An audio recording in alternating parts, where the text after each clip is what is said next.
بسم اللہ الرحمن الرحیم۔ حضرت محمد صلی اللہ علیہ وآلہ وسلم نے فرمایا، رات کو سونے سے پہلے 21 بار یہ کلمہ پڑھیں۔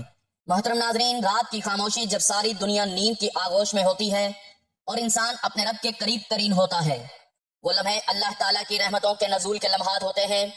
یہی وہ وقت ہے جب بندہ اپنے دل کی گہرائیوں سے نکلی ہوئی دعاؤں کے ذریعے اللہ تعالیٰ سے راز و نیاز کرتا ہے۔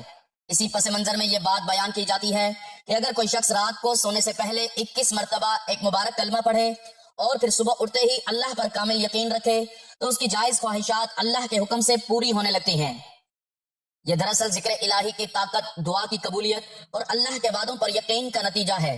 نبی کریم صلی اللہ علیہ وآلہ وسلم نے مختلف احادیث میں ذکر اور دعا کی اہمیت کو بار بار بیان فرمایا ہے۔ ایک حدیث میں آتا ہے کہ جو شخص سوتے وقت اللہ کا ذکر کرتا ہے، اللہ تعالیٰ اس کے لیے فرشتوں کو مقرر فرما دیتا ہے جو اس کی حفاظت کرتے ہیں۔ اسی طرح ایک اور حدیث میں ارشاد فرمایا کہ رات کے آخری پہر میں اللہ تعالیٰ آسمان دنیا پر نزول فرماتا ہے اور فرماتا ہے، کون ہے جو مجھ سے مانگے تاکہ میں اسے عطا کروں۔ اس سے معلوم ہوتا ہے کہ رات کا وقت دعا کی قبولیت کا خاص وقت ہوتا ہے۔ ایک اور حدیث میں نبی صلی اللہ علیہ وآلہ وسلم نے فرمایا، اللہ کے نزدیک سب سے محبوب عمل وہ ہے جو مسلسل کیا جائے، چاہے وہ تھوڑا ہی کیوں نہ ہو۔ اس کا مطلب یہ ہے کہ اگر کوئی شخص روزانہ سونے سے پہلے 21 مرتبہ کوئی کلمہ یا ذکر پڑھنے کا معمول بنا لے تو یہ چھوٹا سا عمل بھی اللہ کے نزدیک بہت قیمتی بن جاتا ہے۔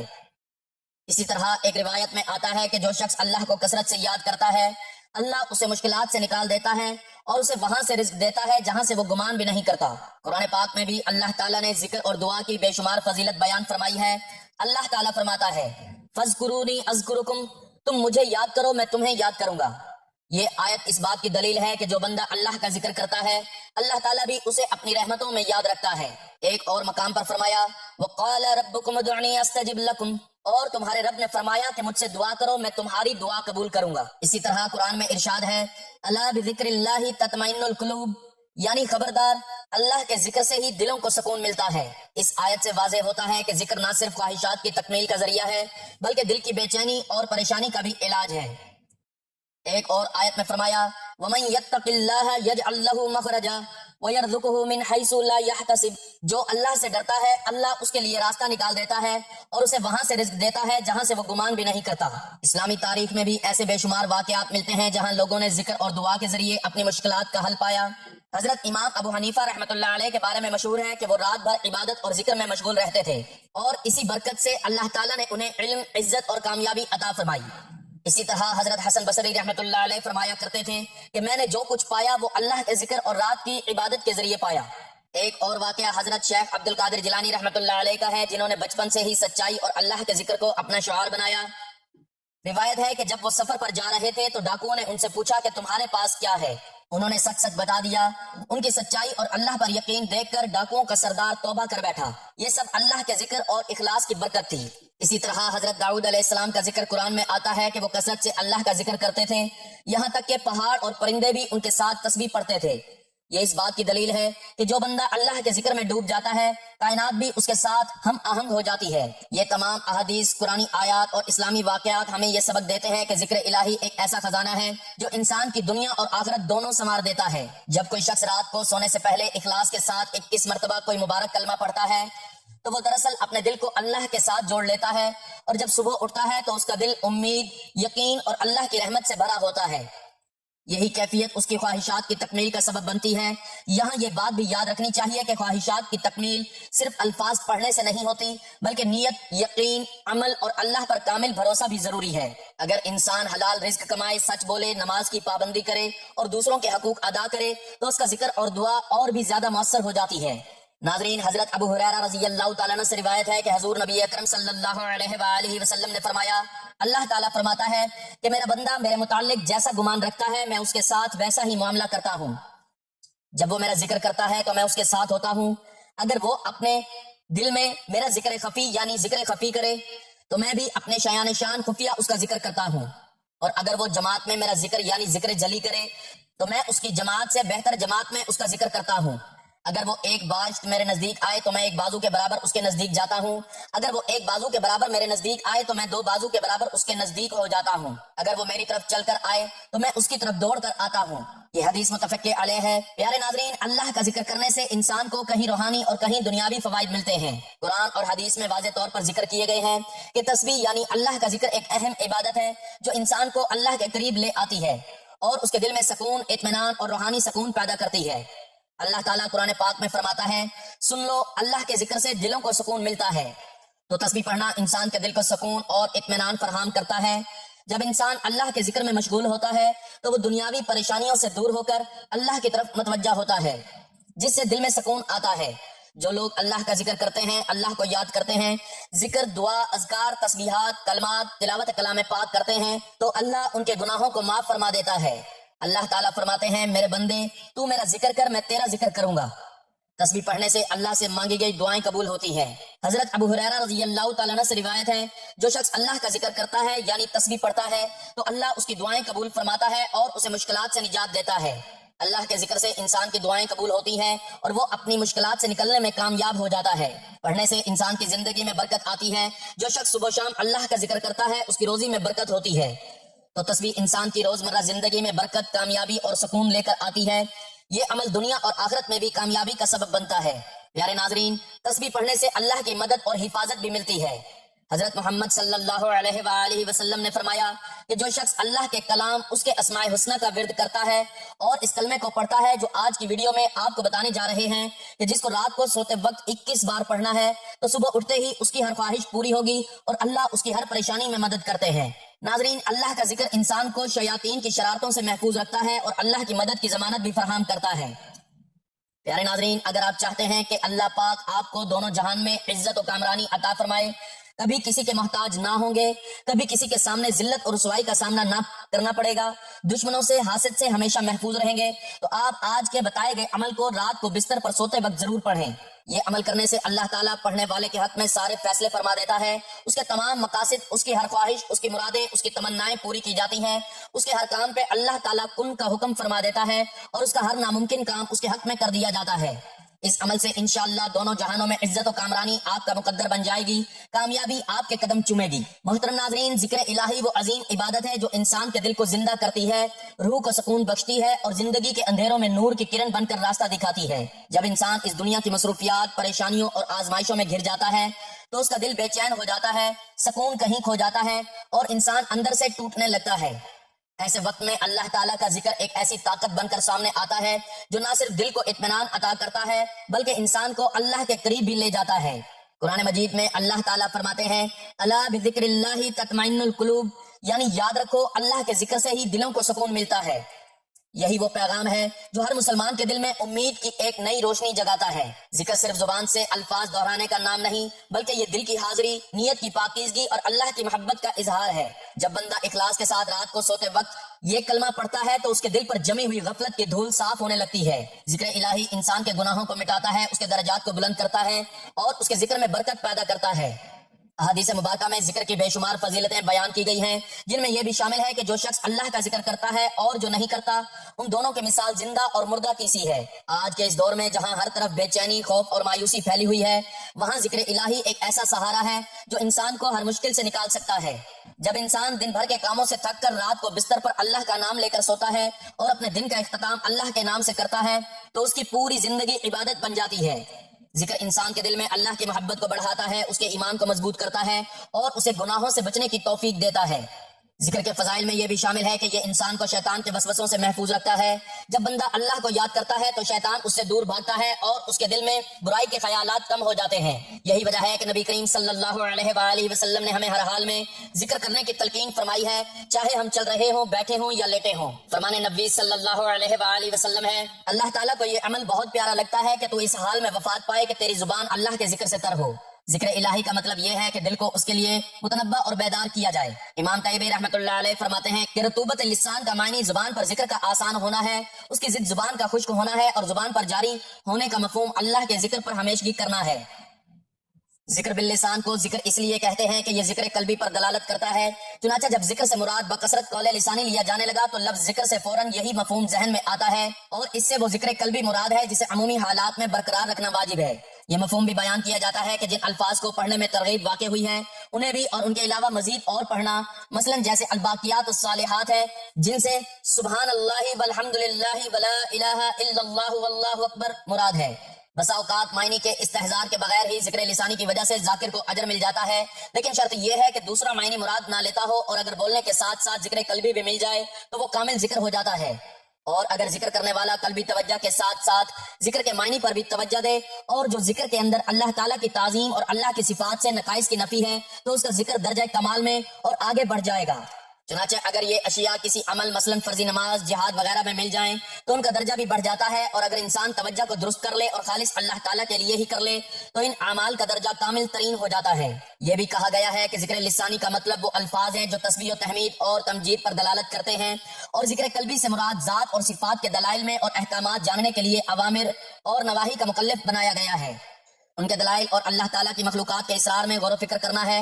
اور ذکر بالجوارح کا مطلب فرما برداری میں غرق ہونا ہے، اس لیے اللہ تعالیٰ نے نماز کو ذکر کہا، فرمایا فَاسْعُوا إِلَىٰ ذِكْرِ اللَّهِ، اللہ کے ذکر نماز کی طرف جلدی آیا کرو۔ یہ بھی کہا گیا ہے کہ ذکر الہی کی دو اقسام ہیں، نمبر 1 ذکر قلبی، نمبر 2 ذکر لسانی۔ اور پھر ذکر قلبی کی دو اقسام ہیں، نمبر 1 اللہ تعالیٰ کی عظمت و کبریائی میں، اس کی بادشاہت میں اور آسمان و زمین میں اس کی نشانیوں میں غور و فکر کرنا۔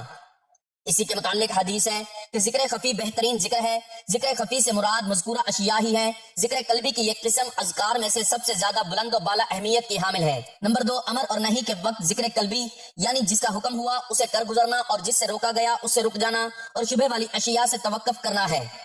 صرف ذکر لسانی اذکار میں سب سے کمزور درجہ رکھتا ہے، اس کا یہ مطلب نہیں کہ اس کی کوئی فضیلت نہیں، بلکہ اس کی بھی بہت سی فضیلتیں ہیں، جیسا کہ احادیث میں وارد ہوا ہے۔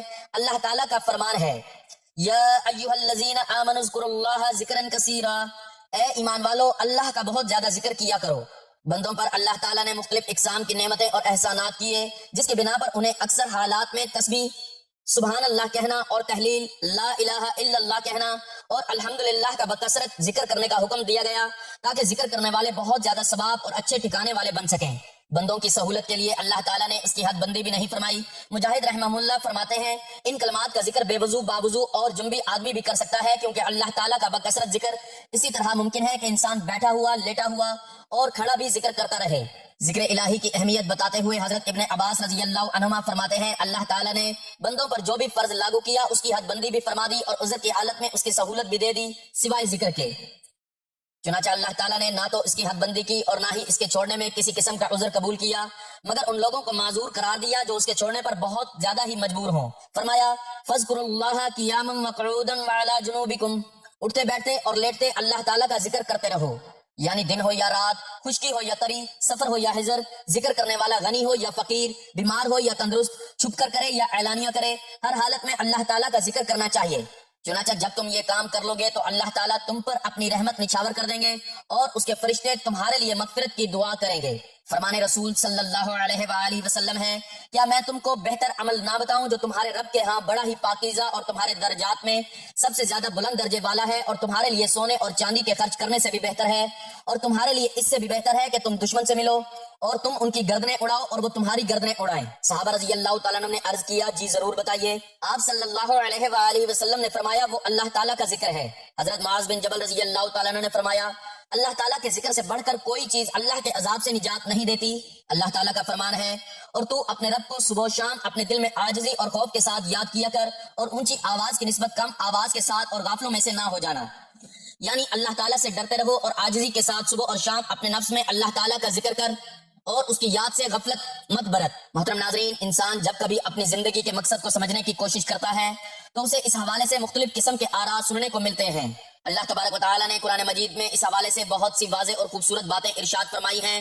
اللہ تبارک و تعالیٰ سورۃ الزمر کی آیت نمبر 16 میں ارشاد فرماتے ہیں، اور نہ ہم نے پیدا کیا آسمان اور زمین کو اور جو کچھ ان دونوں کے درمیان ہے کھیلتے ہوئے، یعنی بے مقصد پیدا نہیں کیا۔ اگر ہم چاہتے تو ہم بنائیں کوئی کھیل تماشا تو یقیناً ہم بنا لیتے اسے اپنے پاس سے، اگر ہم ہوتے ایسا کرنے والے۔ اسی طرح اللہ تبارک و تعالیٰ سورۃ المؤمنون کی آیت نمبر 115 تا 117 میں ارشاد فرماتے ہیں، تو کیا تم نے سمجھ لیا کہ بے شک ہم نے پیدا کیا تمہیں بے مقصد ہی، اور یہ کہ بے شک ہماری طرف تم نہیں لوٹائے جاؤ گے۔ بس بہت بلند ہے اللہ جو حقیقی بادشاہ ہے، نہیں ہے کوئی معبود مگر وہی رب ہے عزت والے عرش کا، اور جو پکارے اللہ کے ساتھ کسی دوسرے معبود کو، نہیں کوئی دلیل اس کے پاس اس کی، تو بے شک اس کا حساب اس کے رب کے پاس ہے۔ بلا شبہ یہ حقیقت ہے کہ کافر لوگ کبھی فلاح نہیں پائیں گے۔ سورۃ الزاریات کی آیت نمبر 56 میں اللہ تبارک و تعالیٰ نے انسانوں اور جنوں کی تخلیق کے مقصد کو نہایت ہی احسن انداز میں واضح فرما دیا۔ اللہ تبارک و تعالیٰ ارشاد فرماتے ہیں کہ ہم نے ہی پیدا کیا جنوں اور انسانوں کو مگر اس لیے کہ وہ میری عبادت کریں۔ مذکورہ بالا تمام آیات پر غور و فکر اور تدبر کرنے کے بعد یہ بات سمجھ میں آتی ہے کہ تخلیق انسانیت کا مقصد در حقیقت اللہ تبارک و تعالیٰ کی معرفت حاصل کرنا اور اس کی بندگی و عبادت بجا لانا ہے۔ ان عبادات کو بجا لانے کے مختلف طریقے کتاب و سنت میں مذکور ہیں، جن میں ایک انتہائی خوبصورت اور آسان طریقہ اللہ تبارک و تعالیٰ کا مسلسل ذکر کرنا ہے۔ کتاب و سنت کے متعلق یہ بات معلوم ہوتی ہے کہ اللہ تبارک و تعالیٰ نے مخلوقات سے جملہ عبادات کے اہتمام کا اعتدال سے تقاضا کیا ہے، مگر جب ہم ذکر الہی پر غور کرتے ہیں تو یہ بات معلوم ہوتی ہے کہ ذکر الہی تو ہمیشہ کثرت سے بجا لانے کی تلقین کی گئی ہے۔ اللہ تبارک و تعالیٰ سورۃ آل عمران کی آیت نمبر 190 تا 191 میں ارشاد فرماتے ہیں، آسمانوں اور زمین کی پیدائش میں رات اور دن کے ہیر پھیر میں یقیناً عقل مندوں کے لیے نشانیاں ہیں، جو اللہ تعالیٰ کا ذکر کھڑے بیٹھے اور اپنی کروٹیں بدلتے ہوئے کرتے ہیں، آسمانوں اور زمین کی پیدائش میں غور و فکر کرتے ہیں اور کہتے ہیں کہ اے پروردگار، تو نے یہ بے فائدہ نہیں بنایا، تو پاک ہے، پس ہمیں آگ کے عذاب سے بچا لے۔ ان آیات مبارکہ پر غور و فکر کرنے کے بعد یہ بات معلوم ہوتی ہے کہ اللہ تبارک و تعالیٰ نے ان لوگوں کو عقل مند قرار دیا ہے جو زمین و آسمان کی تخلیق پر غور کرتے ہوئے پروردگار عالم کی تخلیق کے حوالے سے سب کچھ دیکھ کر اس کی کبریائی کو پہچانتے اور اس کے بعد کثرت سے اللہ تبارک و تعالیٰ کا ذکر کرتے اور آگ کے عذاب سے پناہ مانگتے ہیں۔ اللہ تبارک و تعالیٰ نے سورۃ الاحزاب کی آیت نمبر 41 میں ارشاد فرمایا، اے ایمان والو، اللہ تبارک و تعالیٰ کا ذکر بہت زیادہ کرو۔ ذکر الہی کثرت سے کرنے کا نتیجہ یہ نکلتا ہے کہ اللہ تبارک و تعالیٰ انسانوں کی زندگیوں کے اندھیرے دور کر کے ان کو روشنیوں کے راستے پر چلا دیتا ہے۔ چنانچہ سورۃ الاحزاب کی آیت نمبر 41 سے 45 میں ارشاد فرمایا، اے ایمان والو، اللہ تعالیٰ کا ذکر بہت زیادہ کرو اور صبح و شام اس کی پاکی بیان کرو، وہی ہے جو تم پر اپنی رحمتیں بھیجتا ہے اور اس کے فرشتے تمہارے لیے دعائیں رحمت کرتے ہیں تاکہ وہ تمہیں اندھیروں سے اجالے کی طرف لے جائیں، اور اللہ تعالیٰ مومنوں پر بہت ہی مہربان ہے۔ چنانچہ ہمیں کثرت سے اللہ تبارک و تعالیٰ کا ذکر کرنا چاہیے۔ اللہ تبارک و تعالیٰ نے سورۃ الاحزاب میں ان لوگوں کا ذکر کیا جن لوگوں کے لیے اللہ تعالیٰ نے مغفرت اور اجر عظیم تیار کر رکھا ہے۔ اللہ تبارک و تعالیٰ سورۃ الاحزاب کی آیت نمبر 35 میں ارشاد فرماتے ہیں، بے شک مسلمان مرد اور مسلمان عورتیں، مومن مرد اور مومن عورتیں، فرما برداری کرنے والے مرد اور فرما برداری کرنے والی عورتیں، راست باز مرد اور راست باز عورتیں، صبر کرنے والے مرد اور صبر کرنے والی عورتیں، عاجزی کرنے والے مرد اور عاجزی کرنے والی عورتیں، خیرات کرنے والے مرد اور خیرات کرنے والی عورتیں، روزہ رکھنے والے مرد اور روزہ رکھنے والی عورتیں، کثرت سے اللہ کا ذکر کرنے والے اور کرنے والیاں، ان سب کے لیے اللہ تبارک و تعالیٰ نے وسیع مغفرت اور ثواب تیار کر رکھا ہے۔ آپ صلی اللہ علیہ وآلہ وسلم نے فرمایا کہ اللہ تعالیٰ کا ذکر کرنے والے ہی نیکیوں میں سب سے زیادہ سبقت کرنے والے ہیں۔ یہی نہیں بلکہ یہ اعلیٰ کلمہ اللہ تعالیٰ کے لیے جہاد میں لڑنے اور اللہ کے راستے میں سونا اور چاندی کے قرض سے بھی زیادہ بہتر ہے۔ نیز اللہ رب العالمین کے نزدیک سب سے پاکیزہ اور درجات کے بلند کرنے کا ذریعہ ہے۔ اللہ تعالیٰ ہمیں تسبیح و تحلیل اور ذکر و اذکار میں مشغول رہنے کی توفیق عطا فرمائے، آمین۔ محترم ناظرین، وقت کی نزاکت کو مد نظر رکھتے ہوئے چلتے ہیں عمل کی جانب، اور آپ کو بتاتے ہیں کہ آپ نے رات کو سوتے وقت ایسا کون سا کلمہ پڑھنا ہے کہ جس کے پڑھنے سے آپ کی کوئی مشکل باقی نہیں رہے گی، آپ کی خواہشات کی تکمیل ہو جائے گی اور آپ کی زندگی سے ہر رکاوٹ ختم ہو جائے گی۔ تو اس کے لیے ضروری ہے کہ آپ باوضو جب بستر پر لیٹیں، کیونکہ یہ سنت نبوی بھی ہے اور اس سے ثواب بھی ملتا ہے۔ تو باوضو حالت میں جب بستر پر جائیں تو بہت ہی زیادہ مختصر اور آسان سا وظیفہ ہے، آپ نے پڑھنا ہے۔ سب سے پہلے آپ نے درود پاک پڑھنا ہے۔ ایک بار ثواب کے لیے میرے ساتھ بھی درود پاک پڑھ لیں۔ اللہم صلی علی محمد وعلی آل محمد کما صلیت علی ابراہیم وعلی آل ابراہیم انک حمید مجید۔ اللہم بارک علی محمد وعلی آل محمد کما بارکت علی ابراہیم وعلی آل ابراہیم انک حمید مجید۔ درود پاک پڑھنے کے بعد آپ نے اپنے مقصد کی نیت کرنی ہے، اور اس کے بعد آپ نے اعوذ باللہ من الشیطان الرجیم اور بسم اللہ الرحمن الرحیم پڑھ کر وظیفے کا آغاز کرنا ہے، اور سب سے پہلے اللہ تعالیٰ کے ان مبارک ناموں کو ملا کر پڑھنا ہے، یا حی یا قیوم۔ ان دونوں کو ملا کر پڑھیں گے تو ایک شمار ہوگا۔ ان ناموں کو آپ نے ہاتھوں کی انگلیوں پر یا تسبیح کے دانوں پر گن کر پورے 100 مرتبہ پڑھ لینا ہے، اور اس کے بعد آپ نے 3 مرتبہ سورۃ الکوثر پڑھ لینی ہے۔ بسم اللہ الرحمن الرحیم، انا اعطیناک الکوثر فصلی لربک وانحر ان شأنک هو الابتر۔ 3 مرتبہ سورۃ الکوثر پڑھنے کے بعد آپ نے 21 مرتبہ سبحان اللہ والحمد للہ ولا الہ الا اللہ واللہ اکبر ولا حول ولا قوة الا باللہ العلی العظیم 21 مرتبہ یہ کلمات پڑھنے کے بعد آپ نے ایک تسبیح استغفر اللہ کی پڑھ لینی ہے، کیونکہ استغفار پڑھنا انسان کو اللہ کے قریب میں لاتا ہے، اور کہا جاتا ہے کہ اللہ اپنی مدد سے اپنے بندے کی پریشانیوں کو دور کرتا ہے۔ استغفار کی ایک تسبیح پڑھنے کے بعد آپ نے آخر میں اتنا ہی درود پاک پڑھنا ہے جتنا عمل کے شروع میں پڑھا تھا، کیونکہ یہی وہ عمل ہے جو دلوں کو زندہ کرتا ہے، تقدیروں کو سنوارتا ہے اور بندے کو اللہ کے قریب لے جاتا ہے۔ دنیا کی مصروفیات کبھی ختم نہیں ہوں گی، مگر جو شخص ہر حال میں اللہ کو یاد کرتا ہے، اللہ تعالیٰ اس کے لیے آسانیاں پیدا فرما دیتا ہے، اس کے دل کو سکون عطا کرتا ہے اور اس کی ہر جائز دعا کو قبول فرماتا ہے۔ آج ہی نیت کریں کہ ہم روزانہ رات کو سوتے وقت اس ذکر کو اپنی زندگی کا حصہ بنائیں گے اور اخلاص کے ساتھ اس عمل کو کر کے سوئیں گے۔ آخر میں یہ کہا جا سکتا ہے کہ رات کا وقت اللہ کے قریب ہونے کا بہترین موقع ہے۔ اگر ہم اس وقت کو ضائع کرنے کے بجائے اللہ کے ذکر میں گزاریں، سونے سے پہلے 21 مرتبہ یہ کلمات پڑھ کر دل سے دعا کریں، تو یقیناً اللہ تعالیٰ ہماری جائز خواہشات کو پورا فرمائے گا، کیونکہ وہی سننے والا، قبول کرنے والا اور دینے والا ہے۔ اللہ تعالیٰ ہمیں سچا ذکر کرنے والا بنائے، ہمارے دلوں کو اپنی محبت سے بھر دے، ہماری خطاؤں کو معاف فرمائے اور ہمیں دنیا و آخرت میں کامیابی عطا کرے، آمین یا رب العالمین۔ میری اللہ تعالیٰ سے دعا ہے کہ اللہ تعالیٰ میرا سنانا اور آپ کا سننا اپنی پاک بارگاہ الہی میں قبول و منظور فرمائے، جو مانگا مقدر فرمائے، جو نہیں مانگ سکے بن مانگے عطا فرمائے۔ اللہ تعالیٰ نیکی کی بات کو سننے سمجھنے اور اس پر عمل کرنے کی طاقت اور توفیق مرحمت فرمائے، آمین ثم آمین۔ ناظرین، آپ سے گزارش ہے کہ اپنے رزق میں برکت، وسعت اور کشادگی کے لیے اللہ تعالیٰ کے 99 ناموں میں سے کوئی ایک نام لکھ کر کمنٹ سیکشن میں ضرور شیئر کریں۔ اللہ تعالیٰ ہم سب کا حامی و ناصر ہو، آمین، جزاک اللہ۔